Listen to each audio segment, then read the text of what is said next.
Hola, hola, ¿cómo están, queridos amigos? Bienvenidos, muy buenas tardes. Te estoy saludando en estos momentos y estoy muy contenta de que te estés conectando y sumando a este webinar, un webinar más de ADRA que queremos compartir con vos en este momento. Quiero saludar a todos. El día de hoy vamos a tratar sobre un webinar especial. El tema es depresión y duelo en el marco de esto sucede en el marco de la capacitación en salud comunitaria y gestión de riesgos impulsado por ADRA Paraguay. Saludo una vez más a todos los que se están sumando en estos momentos a través de las redes sociales y también ingresando a través de la plataforma de Zoom. Mi nombre es Danitza Díaz, para quienes están ahora con nosotros, y quiero saludar a todas las personas que se inscribieron a este webinar en vivo, y también saludar de manera especial a los referentes de las unidades de salud familiar que nos acompañan, los educadores y equipo técnico del Ministerio de la Niñez y la Adolescencia, también al personal de los diferentes ministerios que se van sumando a este webinar. Tenemos con nosotros también academias y organizaciones amigas que nos acompañan. Gracias por estar conectados y no se olviden que más adelante vamos a tener una sección de preguntas que vamos a desarrollar durante el programa que tenemos en esta tarde. Este webinar está acompañado por dos personas especiales que están conmigo y quiero saludar. Ella es Liz Mora. Liz, ¿cómo estás? Muy buenas tardes, bienvenida. Ella es representante de gestión social de ADRA. Unas palabritas, Liz, para las personas que te están viendo ahora. Claro que sí. Muy buenas tardes a todos y todas. Sean todos bienvenidos y bienvenidas. Les pido que se queden hasta el final, que hay mucho que compartir hoy. Claro que sí. También estamos acompañados de la licenciada Licia Martínez. Ella es psicóloga clínica y docente universitaria en contexto de vulnerabilidad, prácticas profesionales supervisadas en instituciones. Muy buenas tardes, bienvenida. Buenas tardes, Danitza. Muy feliz de estar y de compartir con todos y todas y de poder aprender juntos algo más hoy. Exactamente, hoy tenemos mucho por qué aprender, así que te invitamos a que estés atento, atenta a esta programación especial y apuntando ahí las preguntas para más adelante poder responderlas durante la transmisión en esta tarde. Como ustedes ya saben, este no es el primer webinar. En todos los webinars compartimos con ustedes sobre ADRA Lab.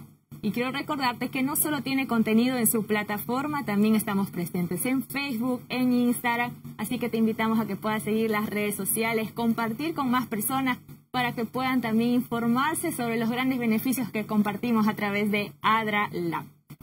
Ya estamos listos, estamos ansiosos. El tema de depresión y duelo es un tema sumamente importante. Y más en estos tiempos en los que vivimos, hemos escuchado mucho sobre el duelo, quizás, ¿no? Muchas personas han sido tocadas, han sido dolidas, y la depresión es algo que también ha aumentado mucho en estos tiempos de pandemia. Así que estamos listos para poder ampliar la información y dejo el tiempo con Liz y con Liz.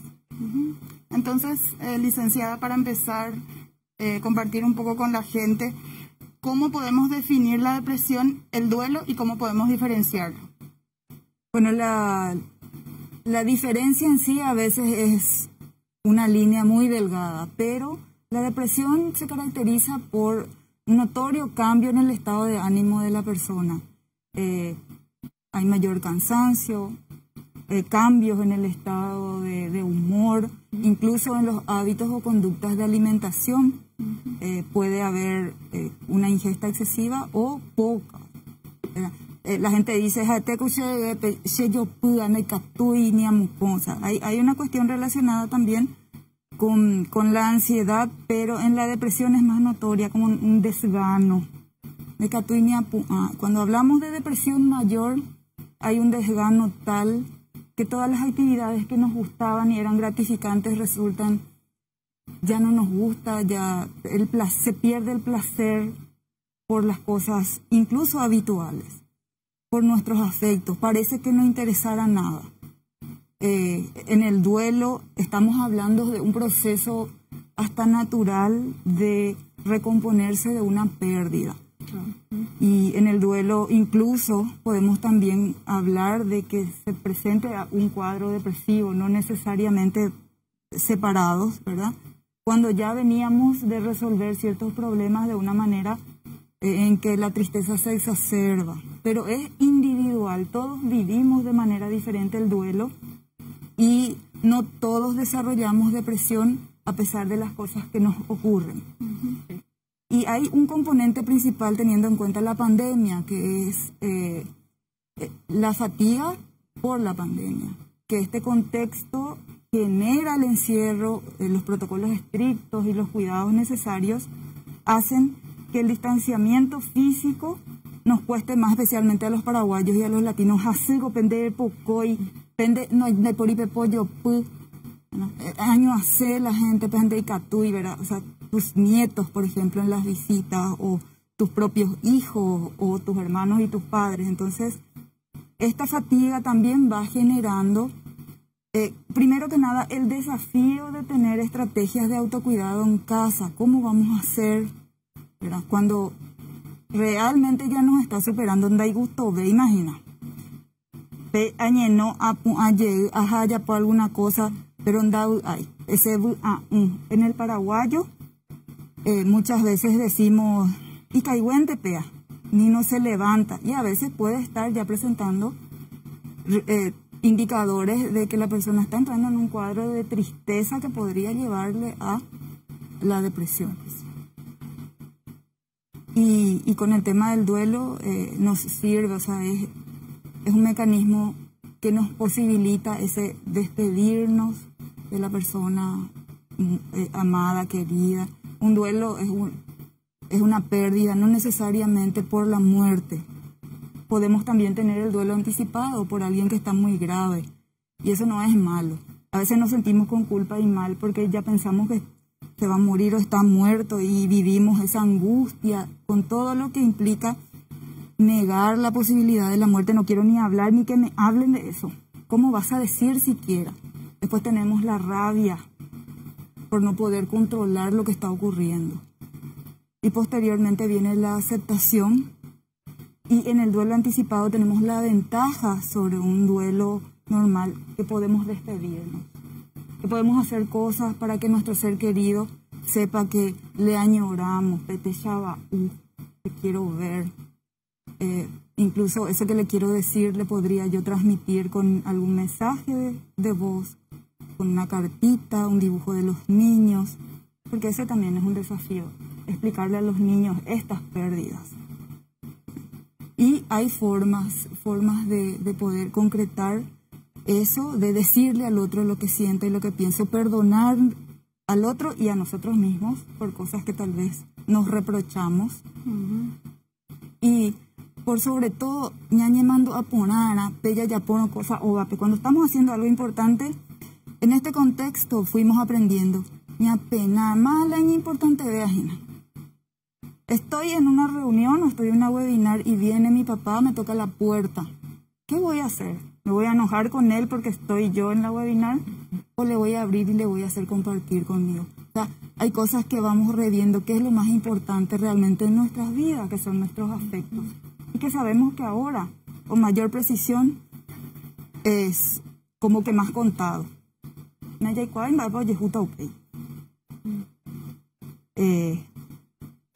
Con los niños es importante. Mucha gente también se pregunta, papás, mamás y abuelos, ¿cómo le voy a decir? ¿O le digo o no le digo? ¿Le cuento o no le cuento que está muy mal, que está grave? Y la recomendación es sí, decirle en un lenguaje sencillo, que pueda comprender. Incluso que pueda, o sea, la comprensión tiene que ver que ya estaba enfermo, que ya tenía naná, que se complicó con este bicho, con este virus. A veces son niños muy pequeños también. Y poder decirles que ya no va a estar, especialmente cuando ya se murió la persona. Los niños sorprenden sus reacciones, pero decirle que no, ya no va a despertarse, ya no va a respirar, ya no va a comer, ya no va a hablar, pero tampoco va a sufrir más.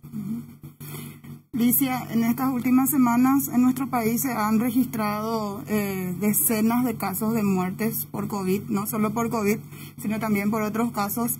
Estos casos han aumentado y comentamos un poco de cuán importante es superar o pasar ese proceso de duelo. ¿Qué tan importante es justamente superar todas esas etapas que vos acabas de caracterizar? Y lo principal del duelo pues es poder hacer palpable que esa persona ya no va a estar. Entonces, evitar el duelo lo que hacen justamente es que puede llevarnos a que la consecuencia sea un problema de salud como la depresión, porque no tuvimos la oportunidad de llorar, porque se recomienda llorar. Las lágrimas, en varios estudios demostraron que a través de las lágrimas estas hormonas del estrés también se desahogan, ¿saben? O sea, no está mal llorar. Incluso esa rabia y esa culpa son procesos normales y naturales en el duelo. Pero hay veces le negamos a nuestro familiar, a nuestra mamá, a nuestro papá, a nuestros hijos ese proceso por temor a que le repercuta mal o que se sienta peor y no sabemos cómo hacerlo. Entonces es todo lo contrario, hay que dejar que la gente se desahogue, sí, que libere eso. Sí, sobre todo no aislarse, acompañar a la persona que está pasando por un duelo, pedir ayuda, ¿verdad? Permitir que ese sentimiento, reconocer ese sentimiento, ¿verdad? Estoy triste. También hay otras técnicas, por ejemplo, cuando se posee reíma. Entonces podemos aprender mínimamente la técnica del suspiro, por ejemplo, para bajar ese enojo intenso, o la respiración diafragmática, que es súper sencilla e incluso voy a dejar algunos materiales para la lectura. Entonces, bajar esa activación o el estar mal y el poder reaccionar mal, pero entender que es natural también. O sea, que es una pérdida demasiado grande de un ser querido. O sea, no podemos minimizar tampoco toda esa consecuencia emocional, porque el dolor por la pérdida de un ser querido es completo. Es psicológico, es físico. No es solamente lo que sentís, lo que pensás, es como los sentimientos que te afloran y el malestar en el cuerpo. Ahora sí, los indicadores, si es que relacionamos con la depresión y se da un proceso de duelo en el cual ya venimos con estilos de afrontamiento que tienen que ver con ideaciones relacionadas a la depresión, que es como se le llama la triada, ¿verdad? Lo que pienso de mí mismo, de los demás y del mundo. Si hay ideación suicida, hay que tomarlo en cuenta. A veces queremos decir, ínteco, hacete ínteco. No, hay que tomar, como está diciendo, hay que alejarle de las situaciones de riesgo y hay que pedir ayuda a profesionales en todo caso. Y existe un tratamiento diferenciado para las situaciones de crisis relacionadas con la depresión mayor, con intento suicida, que es las emergencias psiquiátricas. Altamente recomendado. Y si hay una persona con un problema de salud, tener en cuenta la consecuencia, hablar con el médico, para el momento de contarle, estar preparado con lo que voy a necesitar, la medicación, el vaso de agua, quiénes vamos a estar para contener. Pero es importante, porque es el derecho del otro también, poder despedirse, poder saber la condición en la cual está la otra persona y por sobre todo poder hacer su propio duelo. Excelente. Y quizás surge entre tantas incógnitas, si el duelo es solamente para la pérdida de un ser querido o también es otro tipo de pérdidas que puede generar esta etapa de duelo. No, el duelo no es solamente por la muerte de un ser querido. Esa pérdida puede ser incluso un divorcio, una separación abrupta, algo... O sea, puede no darse, pero en general se da el mismo proceso. Esa negación no puede ser. Intento por todos los medios reparar eso que yo creo que perdí de una mascota. Las personas que su familia son sus mascotas, su proceso de duelo incluso puede llegar a una depresión si es que no es tomado en cuenta. Puede ser desde la mudanza relacionada con contextos de emergencia, urgencia, haber perdido todas mis cosas, haber perdido un trabajo del cual yo dependía y toda mi familia. El duelo tiene que ver con pérdidas significativas para la persona y es muy individual. E incluso para los niños, la pérdida de la mascota, de la mudanza de un amiguito con quien jugaba, puede iniciar un proceso de duelo. Muchas veces se minimiza porque no es la pérdida quizás de un ser querido y no se le da la atención adecuada, y eso también puede llevar a una depresión, ¿verdad? Sí, podría, incluso en los niños, los cambios comportamentales, cambios de humor, igual que en el adulto, la tristeza, y se nota más en los niños, algo le pasa, no está como siempre, no quiere comer, o de lo contrario está, la gente dice, y rebelde, no pena y voy, xerejena, xerendú, y no me escucha. Entonces, tenemos que ver qué es lo que está produciendo en ese niño, ese dolor que está manifestando con un cambio de conducta de ese tipo. Incluso niños que ya controlaban esfínter, o sea, hacer pipí, vuelven a hacer pipí en la cama. Lo que se llama enuresis. Entonces, siempre los cambios de comportamiento en un niño también son indicadores de que hay algún problema o algo que le está causando una molestia. Para una madre o para un padre, ¿cuál sería el primer acercamiento con ese niño o con esa niña para poder identificar justamente cuál es el problema? Y por sobre todo la construcción de los espacios de confianza, porque un niño que no está acostumbrado a hablar con papá y mamá, no, pata, no, hiposiuta, se va a enojar, o que le tiene miedo que le pegue, que le rete, no te sientas así. Llegué a escuchar muchas personas que le dicen a los niños y a los adolescentes, pero ¿por qué te pones así? No es para tanto. ¿Verdad? Porque incluso no ir al colegio y no verle a sus amigos implica para ellos un problema que podría estar, incluso tener todas las características de un duelo, porque es un lugar, especialmente para los adolescentes, ¿verdad? Entonces, para que yo pueda hacer que cuando mi hijo necesite conversar conmigo, mi hija necesite conversar conmigo, yo ya tengo que estar dispuesta a callarme y a escuchar, a preguntar. Y con los más chiquitos es jugar, es invertir tiempo, es tirarme en el piso con ellos, es jugar, en los juegos, ellos te van contando, ¿y qué pasó? ¿Y qué le hace esta muñeca a la otra? Y replican exactamente lo que les está pasando o lo que ven, y para eso hace falta parar un ratito nuestro día a día. No importa cuando yo veo que hay una necesidad, que es las 12 y todavía mi arroz no está, y apago y me siento y acompaño un ratito. Y después juntos cocinamos, por ejemplo. O la tarea, no entiendo muy bien, pero estoy ahí apoyando. No es que me voy yo a hacer otra cosa y le dejo solito llorando porque yo tampoco entiendo. Generar el espacio para que confíe en mí es el primer desafío, y posiblemente esa tristeza va a ser más llevadera. A eso me refería también con evitar el aislamiento. No sufrir solo, porque todo lo que nos pasa está siendo bastante duro. Pero recordemos que no estamos solos.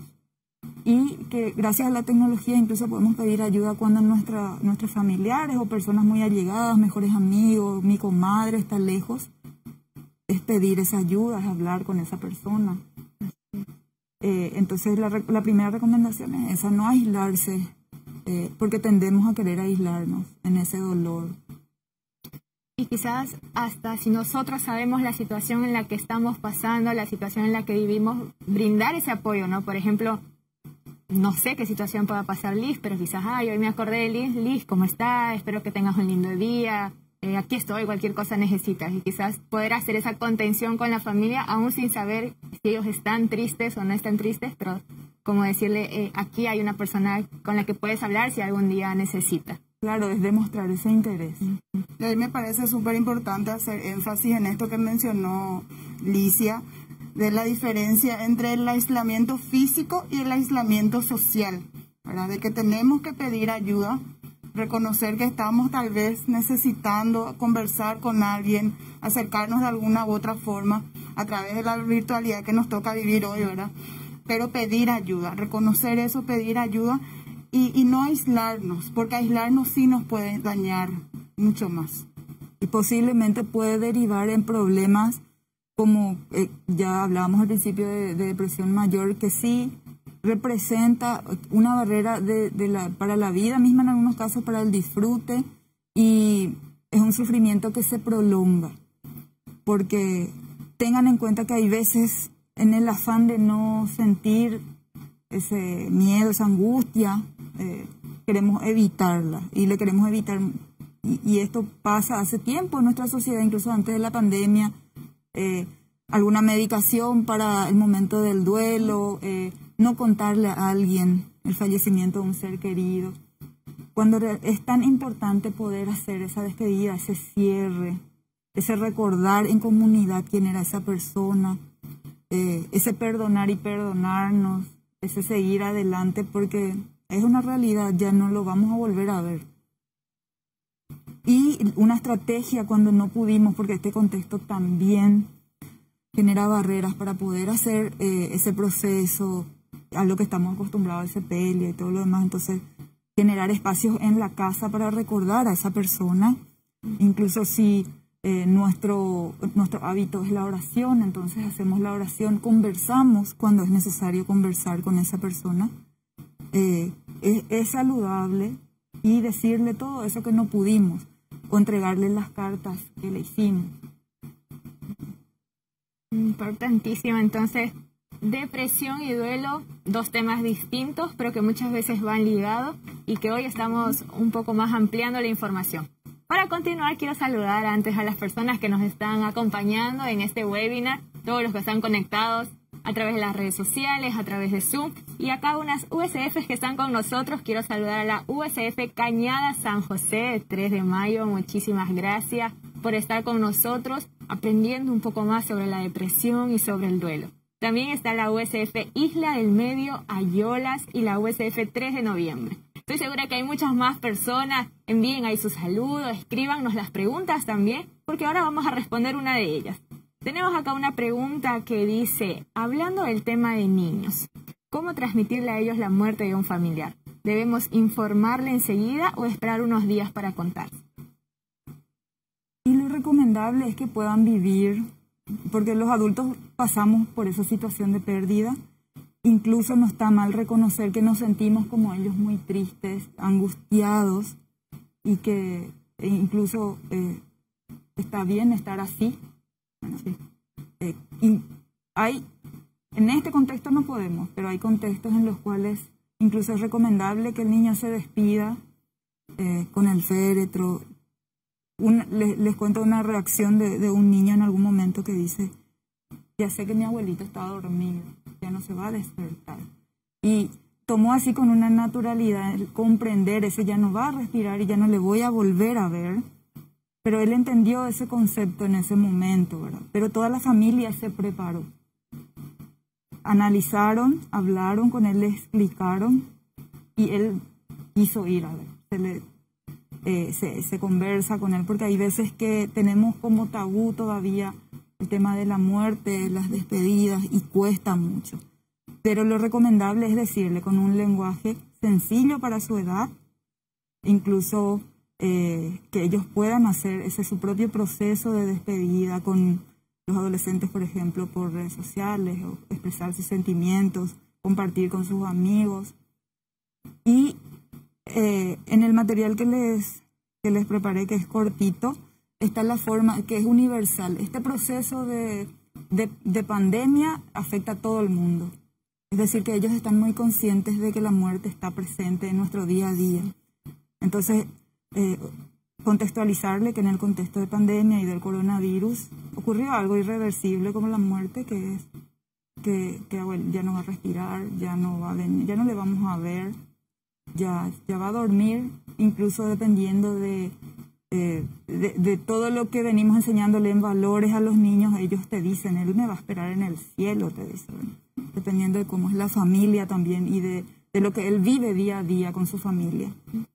Y explicarle médicamente que se complicó, que su cuerpo estaba enfermo y que con esto se complicó más, ¿verdad?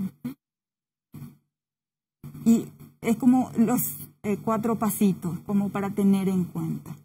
Sí, enseguida, en lo posible, elegir a alguien significativo para el niño, alguien en quien el niño confíe, y sepa que no le está mintiendo y que no le va a retar y que no le tiene miedo. En general es mamá o papá. Podría ser algún tío o padrino. Pero en un lenguaje súper sencillo, no complicarnos. Incluso ellos, antes que le digamos nada, ellos ya perciben lo que está ocurriendo. Hace rato que ya entienden. Entonces es validarle también como parte de la familia y de que todos estamos pasando por la misma situación y por el mismo dolor, por sobre todo. Y quizás sea bueno comentarle ya desde el inicio, ¿no? Desde que, digamos, ya cayó enfermo o ya tenía síntomas, y no ocultárselo hasta el final y decirle solamente que murió, sino para que entienda el proceso de la enfermedad, el proceso de la vida, y que hay cosas que no están en las manos de los seres humanos. Es así mismo como estás diciendo. Si uno va también teniéndole al tanto de lo que ocurre, incluso pueden hacer esa despedida que los adultos a veces no pensamos en ello. Sí. Un videíto para el abuelo, para papá o mamá que está internado, incluso un mensaje de voz. Lo importante aquí siempre es que los niños van a tener en cuenta el retorno. Entonces, si ya no tenemos el retorno propiamente porque está en un coma inducido u otro, es poder darle una respuesta como la habitual de esa persona con el niño. Sí, él sonrió, o él dijo que también te extraña y te quiere mucho, te envía un abrazo, pero es el desafío pues ahí conocer también cómo era el relacionamiento entre el niño y esa persona, ¿verdad? Y perdón que siga sumando acá, pero creo que también es importante como nosotros como adultos aceptemos ese duelo, porque si nosotros aceptamos, porque hay distintas formas de aceptar, pero si aceptamos con desesperación, o sea, es normal aceptar con el dolor, pero lo mismo que nosotros vamos a aceptar, lo mismo que les vamos a transmitir a ellos. Es así mismo, así. Incluso llega a haber niños pequeños con una forma de asimilar ese proceso de pérdida y de duelo mucho más madura que los adultos. O sea, la concepción del amor y tener presente, por ejemplo, decía así, en mi corazón, mi abuelita siempre me decía que iba a estar en mi corazón. Y en los juegos, cuando yo me acuerdo de mi abuelita, él va a estar ahí. Y el resto no sabía cómo reaccionar, estaba realmente en peores condiciones porque todos somos diferentes.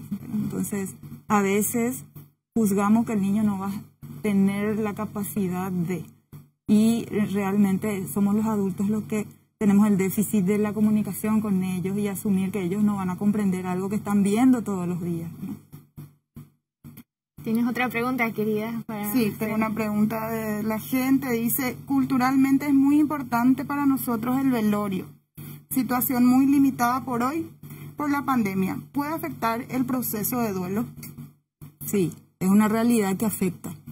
Por eso es recomendable hacer estos espacios de memorial o conocemos también como pequeños altarcitos en la casa, poder hacer realmente un rezo, por más que sea solamente en nuestro núcleo familiar, si estamos acostumbrados a hacer esos procesos de los 7 días, del tríodo de misa u otra ceremonia que tenga que ver con procesar el duelo, es recomendable. Si yo tengo una foto, un lugar en donde pueda acercarme e incluso conversar con esa persona y decirle eso que haríamos en un velorio, porque en un velorio, ¿qué es lo que hacemos? Esa despedida, eso decirle, eso darme permiso de sentir el dolor de la pérdida de esa persona. Sí se pueden hacer y vamos transformando. Hay familias que generaron, por ejemplo, esos espacios de despedida con niños, ponen globos blancos y luego los sueltan, hacen un caruguazú, como se hace en el interior para el último rezo, pajape, allá carú, o sea, la familia se reúne, le recuerda cómo era en vida. Porque si bien es cierto, una cuestión de culpa también, hay veces sentimos no hice suficiente en Dayapoy, Daikatui, a conseguir terapia intensiva, a operar humano. Y realmente evaluemos bien, este es un contexto de pandemia mundial. O sea, no era responsabilidad de uno esa situación. A todos nos va a tocar estar infectados vamos a tener con consecuencias diferentes unos de otros, ¿verdad? pero lo que dependía de nosotros, que es cuidarle hasta el momento final, preocuparnos y amarlos por sobre todo, seguir las normativas protocolares, lavado de manos, distanciamiento físico, o sea, seguir cuidándonos y entender que una posibilidad en este contexto es la muerte. Así es. Tenemos una pregunta más. Sandra Noelia nos hace la siguiente cuestión. ¿Será que un niño que pierde a su mamá en un accidente podrá superar esa pérdida aún mostrándole quizás las imágenes del accidente? No es recomendable las imágenes del accidente. Primero que nada, dependiendo de la edad del niño, tienen una concepción, por momentos pueden comprender lo irreversible de la muerte y por momentos no, ¿verdad? O sea, puede venir también la idea de que crean que en cualquier momento va a venir mamá o papá. Sí que sepa y sí puede compartir ese momento de despedida, porque se suelen dar los velorios con la persona accidentada y que pueda ver, pero con ese cuidado ya y no contacto. Claro, no es recomendable las imágenes ni para un adulto. O sea, las personas que trabajamos en emergencias y desastres sabemos que eso requiere cuidado especial, y mostrarle a un niño una situación tan traumática como es, incluso no sabemos qué consecuencias tuvo el accidente en el cuerpo, no es recomendable.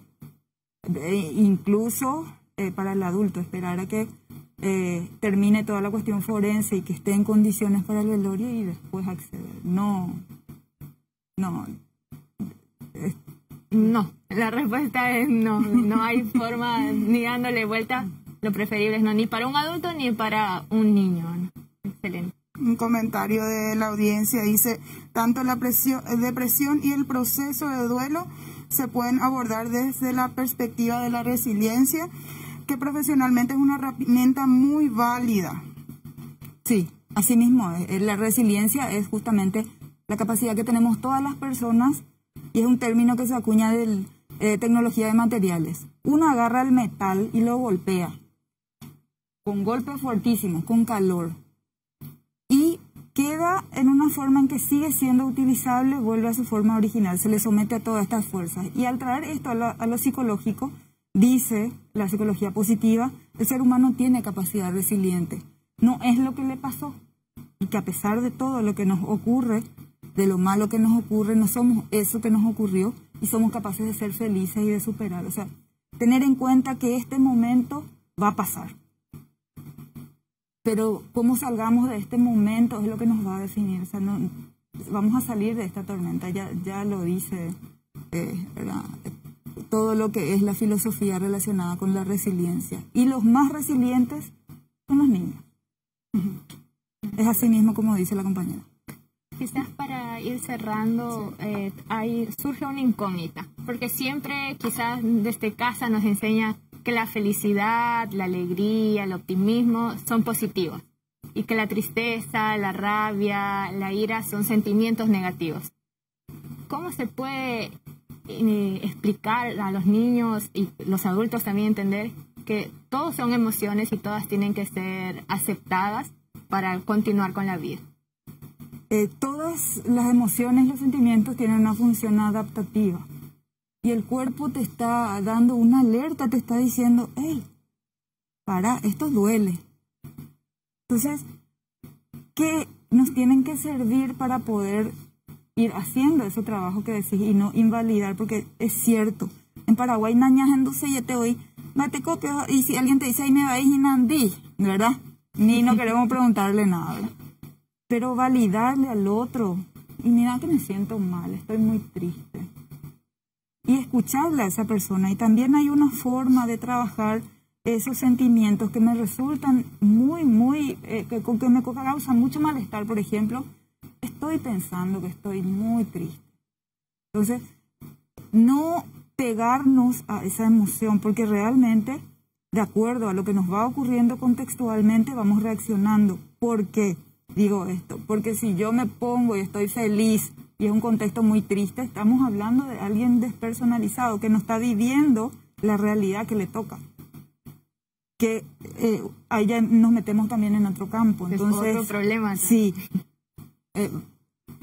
Aprender a validar lo que estamos sintiendo, primero nosotros, y entenderle al otro, y ahí viene, esa también es la base de lo que es la resiliencia y la empatía. Yo, ¿por qué te comprendo? Realmente no me pasa todo lo que a vos te pasa. Pero yo, poniéndome en tu situación, entiendo que me va a causar también mucho dolor. Y yo quiero acompañarte en este momento. Entonces, el resiliente va a salir de esa situación que le está ahogando en este momento con esa contención del otro, más rápidamente. Hay personas que en verdad tienen esa característica de ser el modelo resiliente, y eso es lo que tenemos que ser todos los referentes comunitarios y los adultos para los niños y los adolescentes, que a pesar de lo malo que nos está pasando, yo primero me estoy cuidando y les estoy cuidando. Por decirles, le doy prioridad a atenderle, me desconecto, juego con ellos, busco actividades que me gustan a pesar de sentirme mal. Porque cuando hablábamos al principio de la fatiga por pandemia, el resiliente incluso tiene un sentido del humor que se sabe reír de sus propias desgracias. Esa es una característica principal del resiliente. Y busca también las actividades gratificantes, a veces no tiene muchas ganas, pero busca, por ejemplo, un tutorial para bailar, para hacer kickboxing, para saltar, para cantar con los niños, hace los TikTok con su nieto, con su hijo. Entonces, esas son cuestiones que el resiliente va mostrando. A pesar de todo lo malo que le ocurre, él es capaz de ver eso que siempre estuvo ahí, que es la belleza del mundo y de la vida, ¿verdad? Excelente. Entonces, recordar que para ayudar a otros, el cuidado viene desde adentro. Viene con uno mismo, la resiliencia, la empatía, para poder compartir con otros también. Quiero saludar acá a unas personas más que estuvieron conectadas con nosotros. A Sandra Noelia, también saludar a Rosana Bernal y a Tatiana Centurión, Pedro, Pablo Arevalo. Ellos estuvieron conectados a través de las redes sociales. Y tenemos más USFs que están con nosotros. La USF Villa Albín, que está presente, así que un fuerte abrazo virtual desde acá para cada uno de ustedes. USF Maracaná Quinto, también presente con nosotros. La USF de Capitán Jiménez nos saluda y dice que el tema estuvo muy interesante, así que gracias. Vamos a saludarles. Gracias a la USF Capitán Jiménez. La USF 1 San Alberto de Alto Paraná, un fuerte abrazo, queridos amigos, amigas que están con nosotros. La USF Puerto Irala, también de Alto Paraná, un aplauso ahí para ellos. La USF Torres Cue, también presente, así que gracias por estar siendo parte de este webinar de depresión y de duelo. También tenemos con nosotros a la USF del kilómetro 11 Mondaí contra Ciudad del Este, la USF ACEPAR, y un saludo especial para Alicia y Liz, dice, de parte de María José Apellar. Así que les manda ahí un saludito. Vamos a saludar a ellos, gracias por estar con nosotros. Y ya para ir finalizando, 1 minuto de oro para cada uno de ustedes, así para cerrar un poco las ideas de depresión y duelo. A ver quién se anima a iniciar con el minuto de oro. Alice le está mirando a licenciada Alicia. A ver, por favor. Democráticamente designada. Sí. Mira, muchas gracias por el espacio, Adralab. Es demasiado importante que poder compartir y conversar de una manera amena sobre lo que nos pasa, sobre qué podemos hacer. Incluso peñas de vecinos, de ya chamina va esa poí, esa poña ñandú, ña por andumina, ya. Sabemos que el paraguayo es de por sí empático y solidario, o sea, hace cosas para ayudarle al otro, al prójimo, al hermano. Y es demasiado importante poder hacer esta pausa y conversar y compartir, porque en el vertiginoso del día a día y en la urgencia nos perdemos. Pero recuerden lo que es importante en sus casas, su familia y sus afectos. Entonces, a pesar de todo lo que implica la responsabilidad laboral u otro, recordar nuestra prioridad y que es el motor que cada día nos hace avanzar, y que a pesar de nuestro duelo y pérdidas, aún hay personas vivas en nuestro entorno que nos necesitan. Y en ese sentido me refiero a mis afectos, mis amigos, mis vecinos, porque sí, está dura la cosa. Muchísimas No vamos gracias. a negar la realidad tampoco. Muchísimas gracias. Liz Mora. Bueno, en este minuto que Tu me da minuto de Anitza, oro. ¿verdad? El minuto de oro, hay tereirazadas en los agüeres, que hablamos de las unidades de salud familiar, todas las unidades de salud familiar que nos están acompañando hoy. Decirles que en este mes de mayo estamos cerrando la capacitación en salud comunitaria y gestión de riesgos. La próxima semana vamos a desarrollar el último módulo de salud mental, así que les invito a que sigan participando, a que se sigan sumando a las capacitaciones, sigan desarrollando los módulos, las evaluaciones, que en el mes de junio ya vamos a estar entregando las certificaciones a todos quienes en estos 3 meses de duración estuvieron acompañándonos a través del proyecto Innovación y Desarrollo Estadístico de ADRA Paraguay. Excelente, Liz. Perfecto el minuto de oro. Muchísimas gracias por acompañarme. Ha sido un honor y un placer conversar con ustedes sobre este tema de depresión y duelo súper importante, y estoy segura que las personas que han estado con nosotros también han sido llenadas de conocimiento, llenadas ahí de fuerzas para continuar ayudándose a sí mismas, al entorno familiar y a muchas más personas. Estamos llegando al final, así que no estén tristes porque tendremos un próximo webinar. Hablaremos más, como ya dijo Liz, de salud mental. Quédense con nosotros ahí siempre con las redes sociales, siguiendo, compartiendo con más personas y sobre todo ayudando también al prójimo donde nos encontremos. Este video, este webinar quedará grabado en las redes sociales, en Facebook y también en YouTube por si quieren volver a verlo o compartirlo, así que no se olviden. Nos vemos en un próximo video y nos encontramos en una próxima ocasión. Hasta luego. Nos vemos. Muchas gracias.